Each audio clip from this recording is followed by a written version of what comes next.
మెరిసే తెల్లని చర్మం కోసం Japanese glutathione fruits flowers extract తో చేసిన ప్రిస్మాస్ గ్లూటా రోసా సోప్. పండుగ వేడుకలకు తాతయ్య ఇంటికి వచ్చిన ఓ ముద్దుల తల్లి ఓ యువకుడి నిర్లక్ష్యపు డ్రైవింగ్ కారణంగా ప్రాణాలు వదిలింది.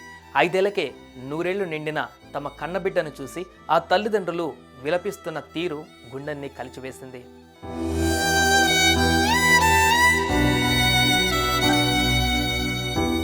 ఇదిగో ఇక్కడ మనం చూస్తున్న ఈ చిట్టి తల్లి పేరు లార్ని. వయసు 5 ఏళ్లు. పెందుర్తి సుజాతా నగర్కు చెందిన భోగెర్ల నవీన్ కుమార్ మృదుల కన్నబిడ్డ. తండ్రి నవీన్ దుబాయ్లోని ఓ కంపెనీలో ఉద్యోగం చేస్తున్నారు.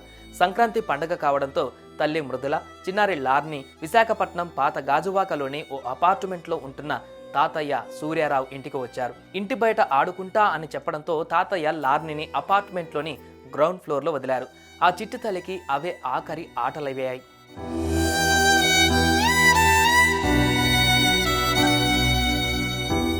అదే అపార్ట్మెంట్లో అద్దెకుంటూ ఓ ఫార్మా కంపెనీలో పనిచేస్తున్న రాజేష్ ఆ సమయంలో కారులో సెల్లార్ నుంచి బయటకు వెళ్తున్నారు.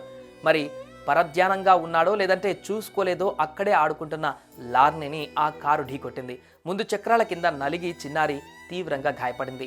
ఆ వెంటనే పాపను తాత సూర్యారావు సమీపంలో ఉన్న ఆసుపత్రికి తరలించారు. అయితే అప్పటికే చిన్నారి ప్రాణాలు వదిలినట్లుగా వైద్యులు తెలపడంతో ఆయన ఒక్కసారిగా కుప్పకూలిపోయారు. అటు రాజేష్ను పోలీసులు అరెస్టు చేశారు.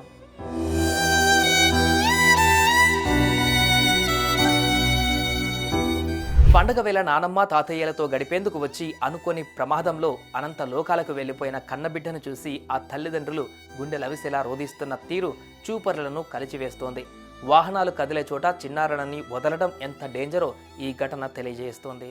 సుమన్ టీవీలో మీ పర్సనల్ అండ్ బిజినెస్ ప్రమోషన్స్ కోసం కింది నెంబర్కి కాంటాక్ట్ చేయండి.